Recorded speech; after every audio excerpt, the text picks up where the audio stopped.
my babraso say no breno nsia kasebo e wa Agyenkwa TV so no me de ebe so mo ensem ne doso ne de di makotine bia wo beti eni enam nsonso ye yiri ensensem ya ntino nipa ba kwaso nanom e wo ensia do e wo hutu senya east e wo finfin mantemo me de munchiremu ebebre wo sanso koya nsem mo no ensu awohoro emu bi ababeto abogrohia won kramantemo no sum chiremu me de bebre nipa edu enwotwe ato ananom e wo ensia do finfin mantemo esan subrani a eguso a etoto ya ntino ensem bi e ka we enwo bi maso nsem agudie enije kasebo no maboa no se no breno nsia kasebo e wa Agyenkwa TV so aboafo maso ya sen asomdwentontom ni asomdwentontom school Ghana Agyenkwa TV official ye twegu e wo all the social media platforms ne so ya be sure so be like be comment be share be subscribe na before say wo de ekoso e wa Agyenkwa TV no breno nsia kasebo so me di gifty Adwoa Chicky ata me twama ba me ba sane ensem ni sifatie no me de mu chiremu e bebe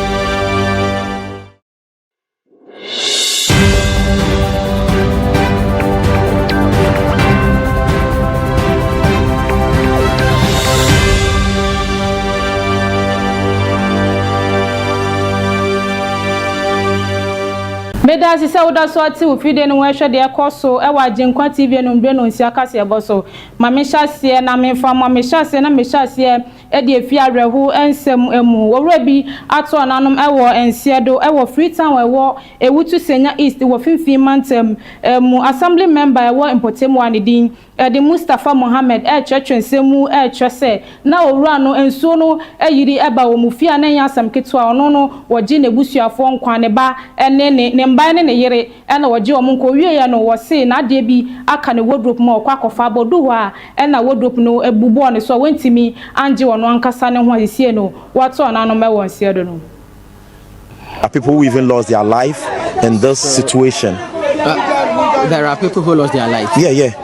In your community? Yeah, in my community, yes. One at Freetown, and I haven't been able to tour all the electoral area. I don't know what has happened in other areas within my electoral area, but the one I can confidently confirm is one, and it happens at Freetown, just within my electoral area. And I think it was buried yesterday. You know, Muslims. Yes, we buried. What led to that death? Yeah, I learned he was able to safeguard all his family to move out from, they were trapped by this flood. So he was able to safeguard the wife and the children. I learned he has 2 wives. He was able to do so, but I don't know whether he went back, according to what someone told me, he went back to take something from the wardrobe, and unfortunately the wardrobe fell on him, and that was it. So he wasn't able to help himself, and that was it. I couldn't see, said in sooner and TBN from them. And my said in sooner dorsano, and my Agyenkwa Kasie and Nipa said a bear muntim pushing at the MP and Tiandra said, Yashri Nipansia, or Hanamuse. Nipansia, and they saw more him. Sisia, almost all Muslims for Intiana de Wawsha, and a poet de Omakwe Bibiade, Amo Mosavatas. Most people come for replacement, but yesterday we lost a lot of TVs that the screen have been broken. They come, we have to repay them. They will not say that it's free. The last time some guy wanted to fight with us, the only thing we can do is we have to repay, and it's a lot of money. So the country has to help us. So are you able to quantify the loss, the total loss, or you're yet to put together figures? Yeah, we are now coming to put the figures together, but now we don't know because we have lost a lot of things. Okay, is the flooding the reason your children are not in school today? Yes, because I wake up early to arrange the room. What time will I find for me to send them to school? So yesterday couldn't go, today they are in the house, and they are almost coming to write exams, and this time to is third term. So to prevent my children too, so they have to help us.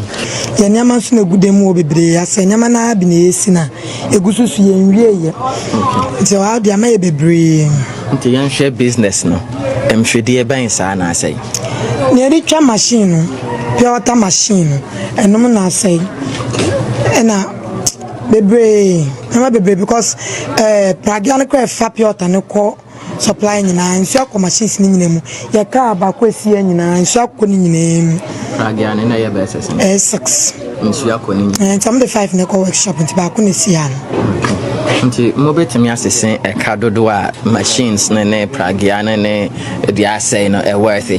Mobetimi asese ne dodo. And you bet me I am by no, I just am a father. Okay. No bet me.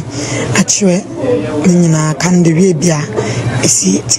Just say I say my business cry. I say business no once a while by any shade. You're running on a gooey.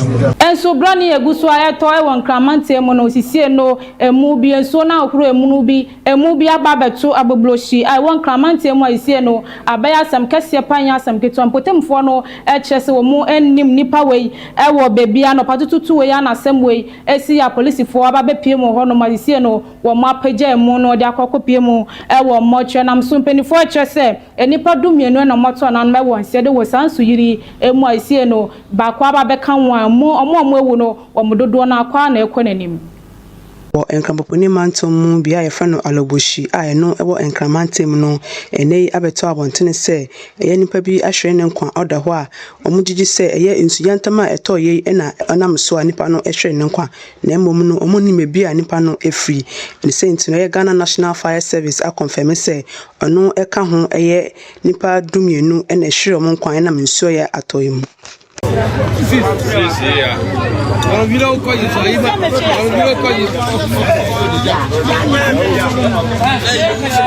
Meda so ne wo agina rewusemu enso ensensemu ye mu no Jordan enso brane ye toye no de asam kase pa na bre odon nafo enso egu wo mo nyoma so ese no na ejanso ejabrane bi so da wo mo rubber market mu ase na nya asam keto akro mo shops bru 20 ejato mu abibia ehwere edwadifo na ekire se sansem we ebiesi da nemum no wo mo ahwere enoma kasiese nemum endede no chen ye den ne sanse odum jako no enya kwan amba bepie mu e wo honte mesan subrane a na esisi akwan e wo nkramante mu entini to mudu ho no na enoma dodo na ahye ewie enti omo sraban sa ban wombra no bebo mo Agyenkwa Kasie general that was 30 years e be appear e church appear but endorse sa but enwade no die ye nemani na ko obiara nia obekati nemanse ye nti e pamucho mu fe boaye Nda esi na wo ha se na ba to na me wo fie na me ntimi mba se den so na ye no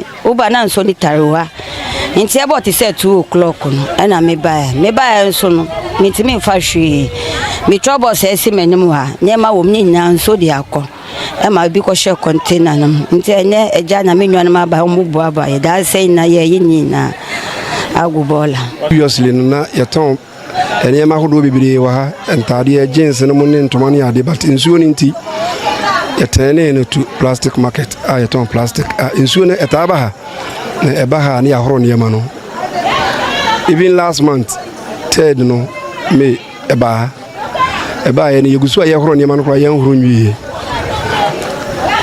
last week na weekend ye ko fie na se eye no an ye ba adwuma ti ebinum beduru ha 4:30 ne 5 sanse ye ban tempa ye ne donkomifo na ye adwuma o mbefa kobum na o masan ba ti ye ba ye no ye hu se nsuo to ti obi a mie ne shop ne wo obi a wo ne shop ti ye hu ya ne se odo no ebu aba inside no e flood ti na wo se e ba sa ye ma obi a pie nti na ye pie ti pie bedu ani ba na ye hu se market no end of first gate ye hu se e wi sikitu e bi e free ho nti no through that no said na enso ne ba mu ye ntimi nya ho hwe nti ye pie na ye free fire nti fire for no so e ba ye na enso no aflade mo e bro ye height ti wo mo yes wo mo ba mu na o mo ntimi emmem ti wo mo free boat ne kanu mane bae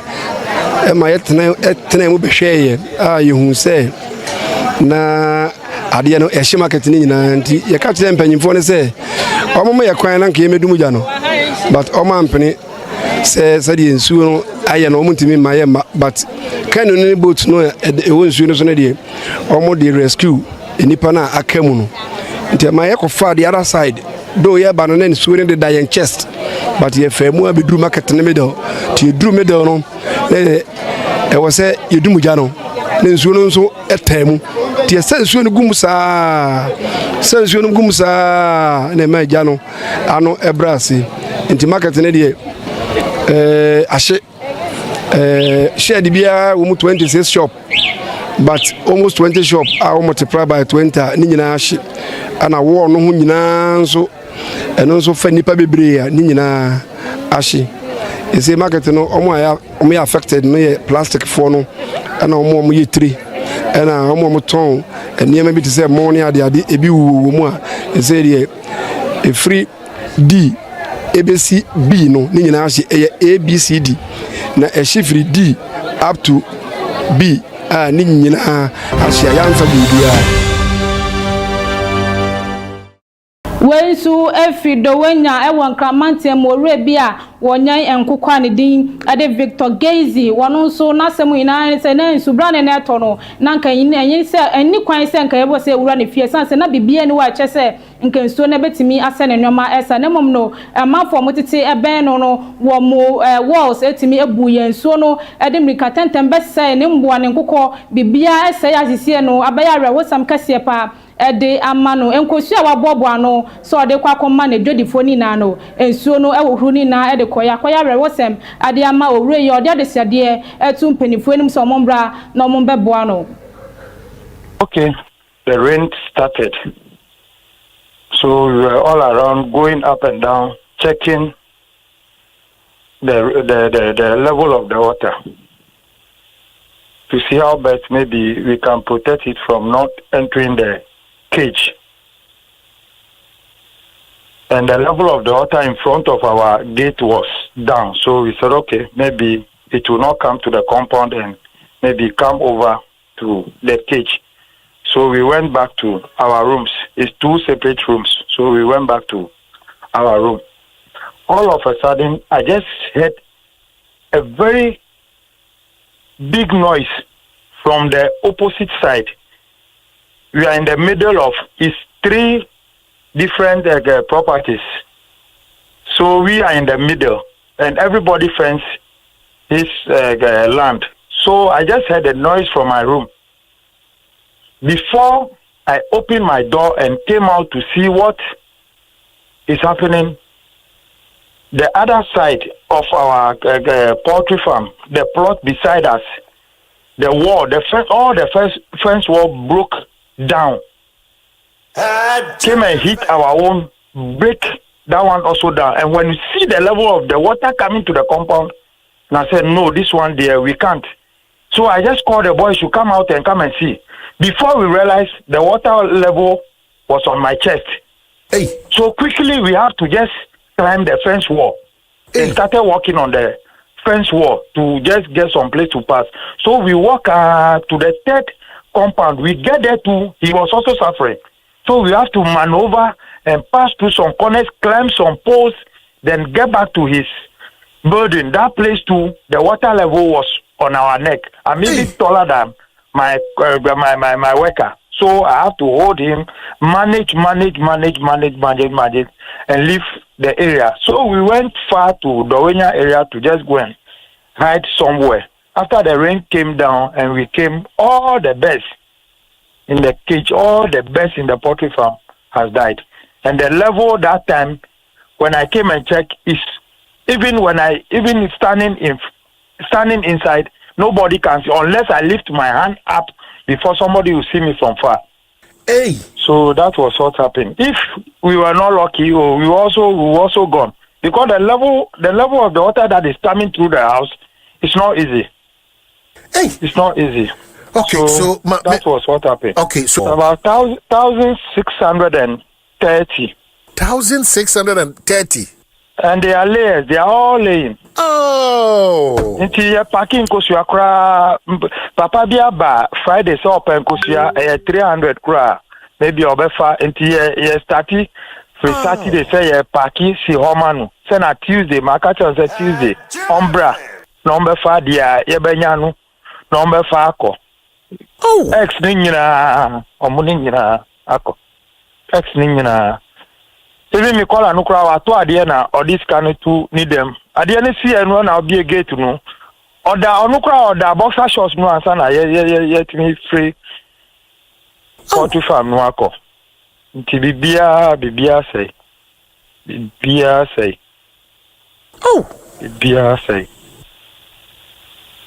Over 1,000 beds. 1,600 and almost 1,630. I'm only in here. Hey. Baby, my friend not Musa and Rana or Mama me or private number, and I'm afraid. And I'm papa no say or free is our area or into me send a picture any videos into my sending. To almost see a name on barber sheba. And I said that I started bon. So me parking I mean call pitching back almost your mobile into me chomo. Meguswa enewu ewo ensio ensensemu emwanya enkamantemu kwa ena semu atuomu esan subrani ya tiana eti ateseno flamantemu fonso ensa akomodia na enya sam ketwa wonu medwoda ne so etoye no de ensam kase pa abre wo man ya wo mokwan a eye ho denu kwantempo no wo munso tozi ayira broso emana babe twitwa omo akwan ni na emu a ehyan ebi nko ebi emba dare wosam kase pa ena abre omo ewo flamantemu nadmo penin and din e courage agbe chese enipa dodo a wo ho ekemu eye 500 na mom nyame adom no wo bie ni wa wato nanom ewo ensie do mo japade mom ena asese edi ani echrem ewo voltamantema mo so bonten o patrai o denu kwan so no ejuwe esan ensu kese a eto ememne da no ene etwada na no kan mantam bi ti se abome asuta afoto yesu kakpe enese insuo eyi efa ho enam so ama enipa be 500 de insuo no etu won afri won fie omono baye nso bebre na say wonem wanso insuo atwe wonyina edeko enenti akwantufo eni timamufo no ebobe na aban ne say ntinkran de wonhwe no wonye bibi emfa ho nadmofo aba bepiem ho fire service for so aba ebepiem ho ebo mhomoden anse umbetimi ayensiesi adwuma ewo ho nkrinkrin Medaswa ne wo ejina ensu yiri ensensemu emu a interior minister ne din ade Mutaka Mohammed Mubarak ade nsembia bambonten a wo chechemu ese nipa du ewo twe ato nanom ewo ensiedo afenso eduonum wotwe so adan na ebubu sisie no akoya bra wo sampai wo finfin mantemu a enye asamketo wo twe sese wo finfin mantemu a wo modan yesisi ho no dodo na eye note na afenso dodo na so eye breaks intino ntimi ensu a ano odin akoya wo sem ye pa wo 15 months madan ni bi so etimedi 100 years e ko anya asam ketwa wo mo so ni na aka ho bi era nam so asa o ye ne kase we aba 15 months mo. I'll mention some information from Central Region that also happened last 2 weeks, which I have the details. In Central Region, Mr. Speaker, last 2 weeks we had 58 houses that collapsed. And for those of us who are very familiar with Central Region and the kind of houses, because of the mud houses, some of them are the bricks, some of the houses were over 100 years old, but these were the districts and how they were affected. Cape Coast Metropolitan Assembly lost 20 houses, Gomoa East 2 houses, Gomoa West 1 house, AOB 2 houses, Aguna East 7 houses, Gomoa Central 1 house, Tufu Ahima Lower Dentra 6 houses, AAK 4 houses, Mfansiman 5 houses, Asin South 1 house, Asin North 7 houses, Efutu 2 houses. And Mr. Speaker, unfortunately, there too we lost 18 individuals as per the report that was sent to me. In Cape Coast, death by building collapse 5, death by drowning 1, Gomoa Central, death by building collapse 1, death by drowning 1, Mfansiman, death by building collapse 2, death by drowning 1, Tufu Ati Monkwa, that's TAM, death by drowning 1, Upper Dentre West, death by drowning 3, Aguna West, death by drowning 1, Upper Tentre East, death by drowning 2. Medaswa enewu ejina Interior Minister na kacha wode ensembia tumbonti a wochechemu ese June we eye June na enso ato ade afimu ina no ano odin yi ankasa kwanimu yi esan se yedodo ina no eye 593.2 mm ewo June nkwamu no 1995 efi ho eba no yenhia asasem no bi eda na joda no enso nkwa eto ya no anu nkwa jina 162.2 mm akofa asam kase pa de abro man nemom no nanka sembie ni wa ebesi se ye dan no ayesisi no se embroke ensuo bi a enka sembie ni wa ebebanti yankasa timimfo no ye kan obi na se o ye ne kase we ato o man Ghana.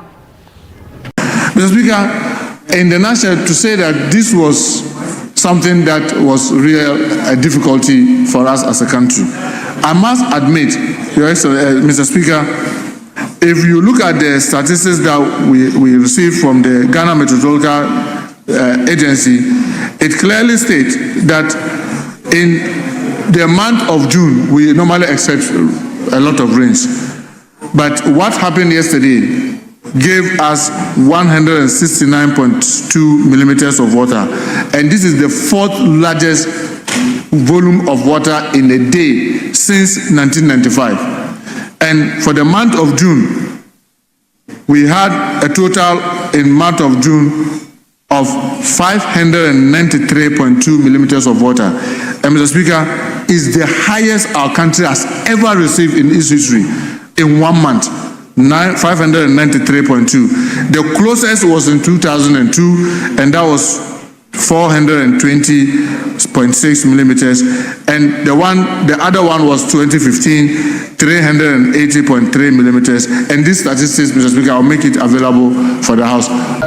Interior Minister Egusua church semu a watch say enipa hodo a wamo edan SSA enso no efa adan no 7761 a nipa dodo a wamo so ato na nanom ewo ensiedo dumie no afi so ensonso agire a wamo emba ya manhwe mo kira kwan kra sisi ano ensa enya enka mafe so nipa dodo a wamo hu ekemu na 3802 a muguso amu ehwehwe wamo watch say nadmo ene Ghana Armed Forces ni Ghana Police ni afi so odum jako no wamo bu adwuma so anya asam ke 20 de bekoso bia no wamo de beba bonti na Ghana fo wamo hu de ekoso ewo man mu. Individuals were displaced, 363 households. We didn't have any missing or dead person. Ga West, equally, we didn't lose anybody and nobody got missing. But the number of persons that were displaced were 2,300 and then 460 households. Ablekuma North, 651 displaced, 131 households, no missing or dead person. Ablekuma, Nungo Pram, 1,377 displaced, 276 households. Wejabawe, 2,500 households, 2,500 individuals, 500 households. Ga South, 2,100 displaced, 420 households. Adenta, 1,850, 370 households. Kolekote, 6,500 displaced, amounting to 1,300 households. Okankwe South, 701 displaced, 141 households. Okankwe North, 2,620, and then 524 households. Tema West, we had 690 households displaced with 3,450 individuals displaced. Tema Metropolitan Assembly, we have 721 households displaced, which affected 3,601 individuals. In the case of Tema West, we had 3 persons that lost their life. La Dade Kotopong, we had 404 households displaced, amounting to 2,020 individuals. And lastly, Mr. Speaker, Krowo, we had 220 households displaced, and 1,100 individuals displaced without any death.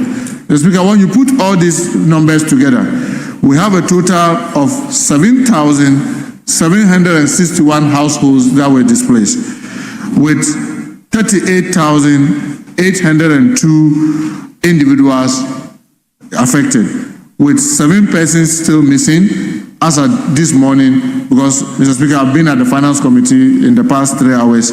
I've not been able to read my briefs this afternoon. I don't know whether many more have been found, but 7 people as of this morning were displaced, and the total death are 12 individuals that were Enkramantemu mayor anedin ede Michael Kpakpo Alote aya nyame so ade a wakwakoma amafo omo hu ekemu ewo enkramantemu aveno ena afenso circle new plant station ena north kaneshi ena afenso bubuashi wakwakoma omo enuane afenso sikaka wan noma akade ade etiesie fie na eka ho bia wode ensensem we na etu edwase sa donation we ya wababaye no eye Ghana mampani John Dramani Mahama ena ebo ne chidomo no ena oman iskasa ombaye sa de we no sanso e de afutuo ema timemifo ne se eye mo ankasa na mama sa asem we na esinti se na be ya sansensem we na no eto ebetwenti no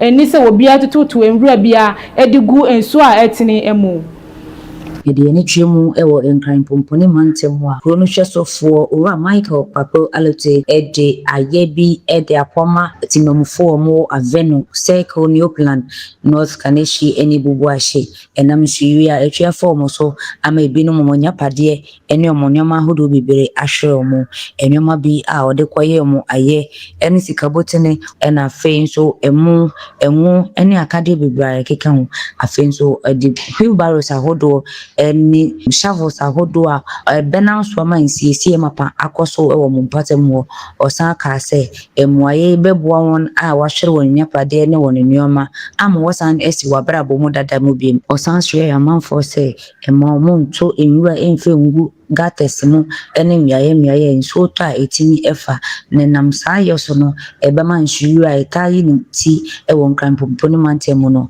abrase wey aye enije sama efi Chamber of Petroleum Consumers for akache na ebe ya omo chechensem mu SM esan Ghana yesi kasem se na esi ekonti no fangobo so eba betie ye ni jesem ye pa eba be hyase ewo endena nkrata bia wo penia ne din edi dankana mo sanso oye executive secretary edi makopek church wasensan nkrata bibia chese sisi no fangobo so eba betie akọ 19.69% ya Fangwa na yeto na 97.32 no so babetia kofi 78.16 ede ni twemu wa hyenkafo ene wona wode diesel petrol ene LPG gas impo edi won njuma wose ene de wate denne isansa manebo a eba twemu se efi July bushumi ya yestini ya petrol diesel ni LPG gas bokwa ebitimi abafom esanse wo amaneboni twemu se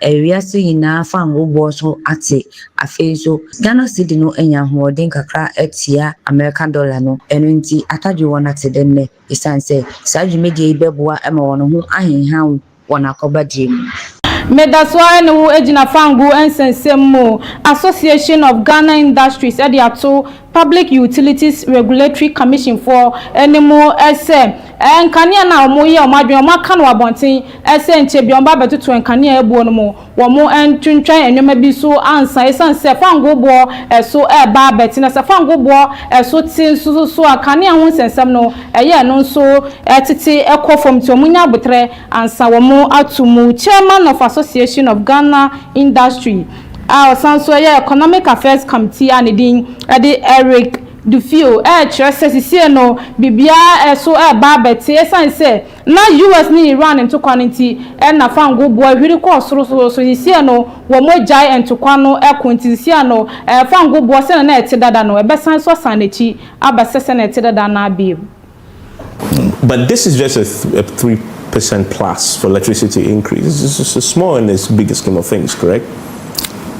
It would appear so nominally, but the effect may not be 3.5% on pricing.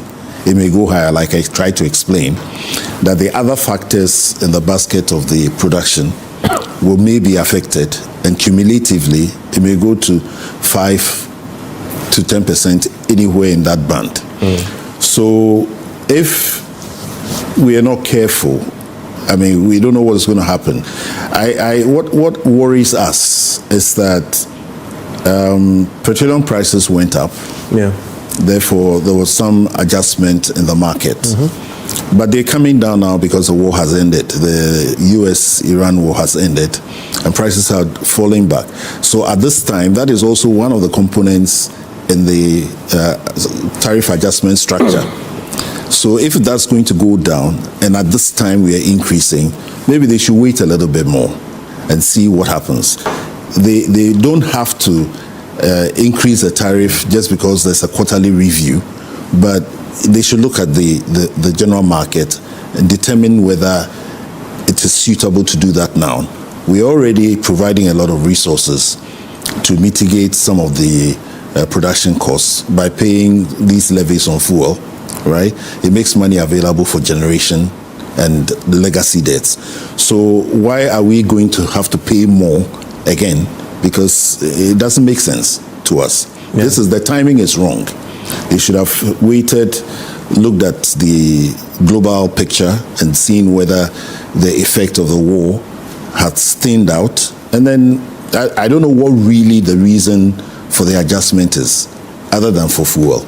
Because interest rates have gone down, exchange rate is stable, inflation is down. So what else could me twa mo ba me ba me do kwa kopie mu e wo bi manso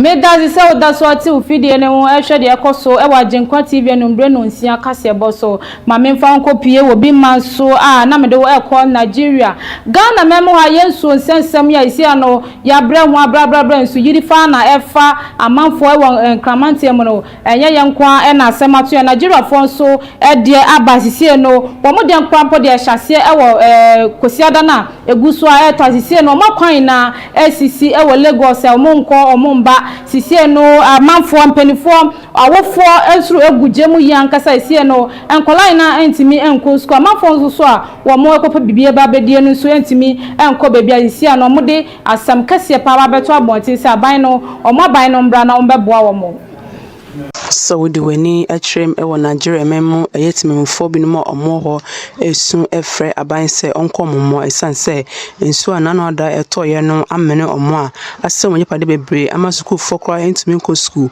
na dwemefo mpo etimi akọ omudwuma so the sentino bia ensu no eyi eye Lagos Oshedi Expressway Abeokuta Expressway Oshedi bus stop Lekki Epe Expressway Victoria Island Ene Ikeja. We've done the infrastructure on that axis for 2 years. We had to cut out the road and put the infrastructure around the Chevron Drive to the downstream to the lagoon. We got there today, we found out one of the landowning family had blocked the outlets into the lagoon, and you saw it yourself. And we've said we are going to open it immediately, because without opening it, the water will not leave the city, it will not leave Agugi axis into the lagoon. And I'm calling them out. The family blocked the outlets, and they can't be above the law. I've actually been here since 10 a.m. I'm supposed to resume work at 10, but because of this flood, I've been here. So I cannot go to work, and this is almost 1 a.m. My teacher called and I said, no, I cannot come. I have some notes to write. I cannot go to school now. My homework, I know not audit. Also, my book is in school. There's no I will take my book from school. They paralyze every system. Every activity is paralyzed here. we are appealing to our leader, please help us. Help us for this community. Me that's why any way jina will be mansu way so yare wo sem nipa bi ato ananom e wonse do de omo pepra no so do so ye panya sam ketwa we je bi eto abansoro eto so edu e wo Antiopa wo police ni a wo fi Belgium na de sansem we ba mbonti a wo church se nipa dodo 200 no omo sa block ni mu a sa asam no esi ya mafo mo pepra fe so wo mo a wo mo ewu no ye de makokopie mu e wo mo trafe so omo amwe pepra no so ye de omakoko gugu ayaresa bia womo eji ayaresho de kofa sa asemwe e de ba ye no hwehwemu a ekoso etwe so fra kopie obi man so a Belgium mine mu de sabre Antwerp apartment block mu enija brane bi amani meso etwe form so a sabre bebre na ato anananum e wonse to afoforo nso egu ayaresa bia omoje ayareshe amadebo etwe mu se ejai mani muso anopatututu enamusa yeso etretre entem ema adan ahodo be dudie hu aka enipa be ahenu enewo sa emiaye aye ka nenso odunjejuma yepofo no etime eni apolice for ebanan kopie mbo ona na esese wote wonkwa ohia mo amprempren de ode mawo ona wahwere wonkwa odwe kopie mu ewo mukura bia afofo na wo prae nenso oda ayaresabia oguso eji ayareshe apaino mu se mo biara sese wona wo ho touch ma ewo sa esaimu wodema wono wabema wonsaka afi odumje adwuma yekofo ene aposifo mu se adekoti a date sa wonja hihye eba ye de onyahu na so hihye mapa eguso ekoso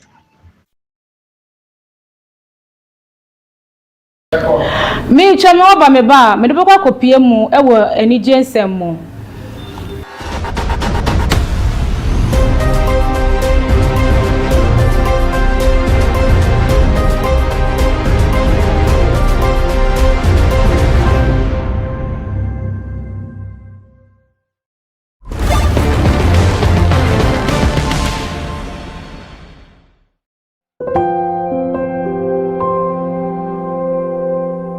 Across our towns, our villages, and our cities, countless people carry burdens too heavy to bear.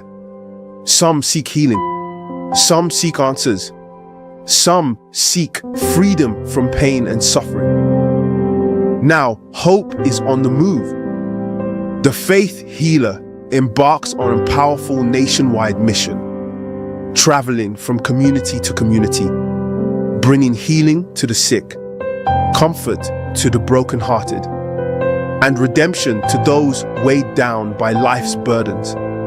Witness lives transformed. Witness miracles of faith. Witness the power of divine healing. As the Out of Bondage Nation tour reaches every corner of the nation, no matter your burden, no matter your struggle, your moment of restoration may be closer than you think. Join the movement, experience hope, experience healing, experience freedom. Out of Bondage Nation Tour, breaking chains, restoring lives.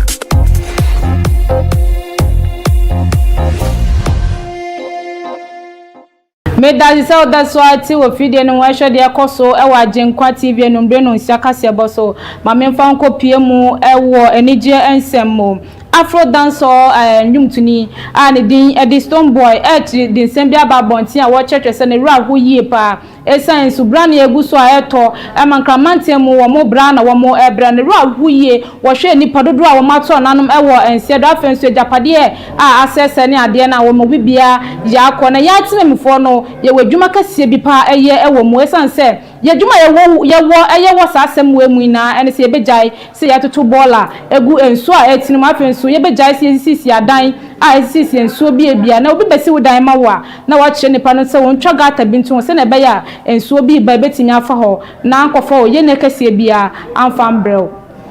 Hello guys, hello Ghana. You know that you guys know we're approaching June, July. And when you hear June, July, you know it's raining season. But now it rains anytime, anyhow, anywhere, anyhow, because of climate, changes and stuff. So I admonish everybody listening to me right now to take precautions. Make sure you guys try as much as you can not to build in waterways, else all your investments, all your hard work is going to go down the drain. You're going to have demolitions that you don't want. And also, the gutters, the filth that we put in places that are not supposed to be, it chokes the drainages and it causes flood. Let us not put ourselves at risk. Let us try at least to start by doing some good practices and ensure a better life so that the work for NADMO cannot be only disaster management after disaster, so that we can all, hand in hand, have a good life. NADMO, prevention pays. Ghana ni sinitweni a wasanso media personality anedin the Joycelyn Duma eno so de na rewo sema bambonti eno so kasafa sanso yiri we hu ese ya timemfo no ye wadwuma kase bi pa ewo mu aban no ebeye de obetimi aye bia de aboa yen na mom no se yankase yantimi anye de wo se ye ya sa na ebebanti obia embo no homoden se obedi mbra abano so se obejai se wo mo so bola na afen so adan a wo mo asisi ewo enso ebiebia. So Ghana memo sinitweni ba kwa wagidin ye pa Joycelyn Duma ene akasa da nsem nyina ene se Ghana aban modern board shese ne beya nsu yantama eto Nigeria esen kwafo nyima nyina no etubetwa no Ghana fa wasa man mo ene yo sanse obo ne ho modern bia se sanyima nyina eto ebetwa eno ntinitimi mo fo mo memo so se omkotunra enguga atem na enchokuchoku se na emfasa ato yentemi ensan embabiu me twam ho ba me ba Danny boy dia we can see ba hehya so dia ma.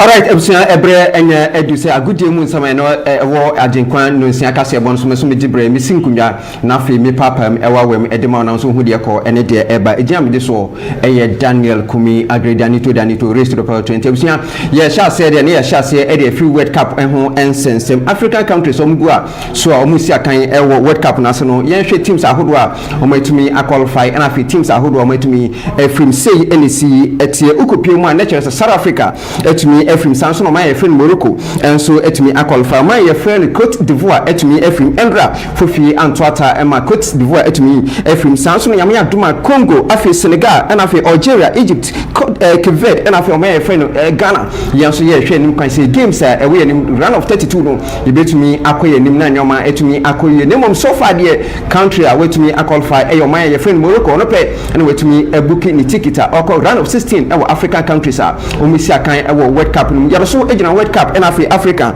ho ensen some there na just say ukopiem a World Cup national countries are omunyina etumi qualify any omo etumi efim say any city omo your friend Canada etumi qualify sanso na Brazil and so etumi qualify sanso na omo your friend Paraguay and so etumi qualify afi Morocco and so etumi and from your friend Norway and so etumi qualify and France and Mexico. These are the countries omo etumi qualify omo etumi book omo ticket into the round of 16 you know said no ma esi etie countries omasumi efri mo mo so no ebefia ye nyina ye gi omo awa tu omaya ye friend South Africa wetumi efrim afi Japan enso etumi efrim Germany enso efrim Netherlands enso etumi efrim Africans efrim and afi Sweden enso etumi efrim twey countries omotumi efrim World Cup na say inteno said no ma esi etie busia ma mentin tom ewo efie ensensem de yame atuma memenda Blasters of Ghana yene omaya ye friend Colombia betumi achi ayam so the Blasters Blasters of Ghana egu so omo de ahosisi no ehyehyɛ so yenkɔ hwɛ said the feeling no esiti e the Blasters of Ghana.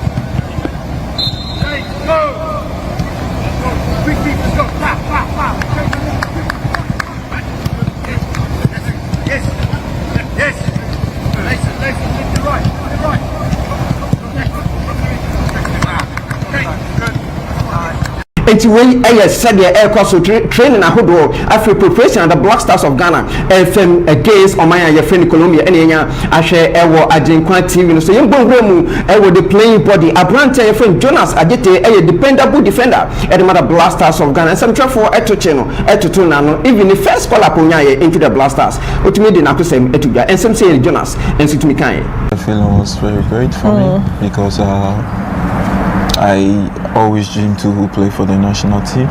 Okay. And then I love to watch them play anytime they train and stuff like this. I always want to be there to watch because I think it's a form of way of boosting my morale. Sure. So I've watched them train a couple of times.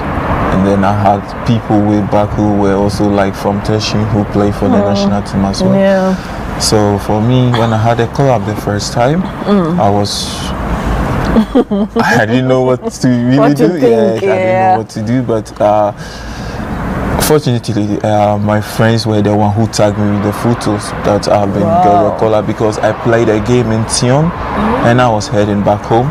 So I realized they were calling me. When calls come constantly like this, I think then there is something at stake here. So I just picked my phone and said, yeah, we saw you had a call up in the national team, stuff like that. So wow, we thank God. So the coach also called me, spoke to me, and then right after the call, I was so happy. So I have to prompt my mom about the situation. She was so happy, but she couldn't even believe it though. Yeah. But when I came to train and other stuff, I also didn't believe it. Until you started training. Until I started to train. And then I realized, And your sister? Yeah, my sister too. She was happy. She watched, I think, twice of our trainings. Okay. And then she also realized, okay, blow me again. Oh, can you imagine? Yeah.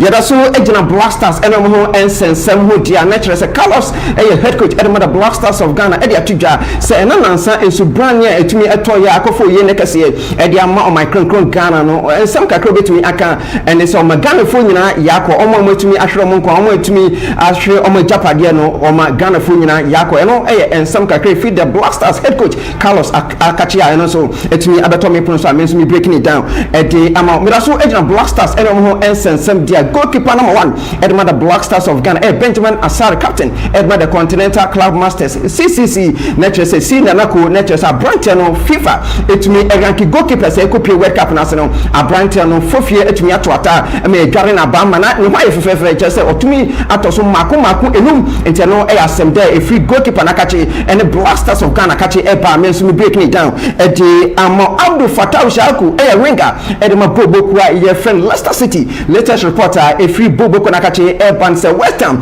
edisika botre 50 million euros etumi ekopi o makache se beya omunjani munomesi akan enfama mo after the World Cup inteno ensem kekre free Abrantia your friend Abdul Fattah Shaku opia Edmond Leicester City sabem keso team the Blasters of Ghana kache inteno said no ma esi etema me for we entu misirimu po ne dwumedie so de anam kopi mu anam koye emasem the Black Maidens the twinkle little girls under 17 mabawo no etumi ekopi mu Dakar Senegal ahead of game kobo WAFCON qualification until no said no ma esi etia mabawo no etumi ekopim Senegal no asemda efi mabawo na kache eba me so me breaking it down ama abusia ha ene brebe makwan no ene enmiri nsia kase ebo no so no agudie mu nsama epie so no me so mitumi eje nkunya sinkunya mede ebremu ejam de so Daniel Kumi Agrenani the writer ebo mechidon mam de dwumadie no ebremu mejam ama me sister Adwoa Chicky no so ato aso de ama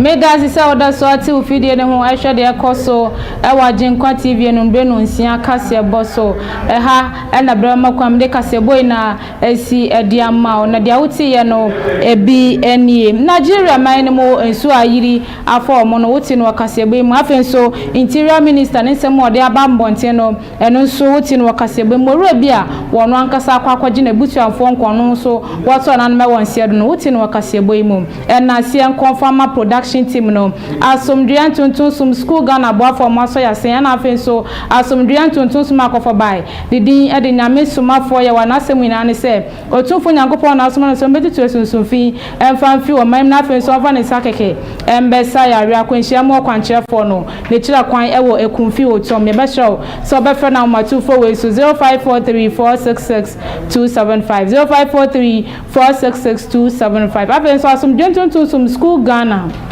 ono na this school we ya dia ba na semu ina ne se wa cheche mu ama ye nwisa so de bebebe na ye nkwala no wo mu eda na die no esunsun fi e ka hu binti fa ba ne bra wo mu e kire na de no mu tutu esunsun fi so e di fi no so e di ama obe frame penifo e wo 0243448640 0243448864 Agyenkwa TV official ye twegu wo all the social media platforms ne so ya be sure so be like be comment be share be subscribe na be from so mu de ekọ ne de eba e wa Agyenkwa TV no Breno Nsia Kasie Boso me dey gift Adwoa Chicky ata na me aduma ye be san share same time.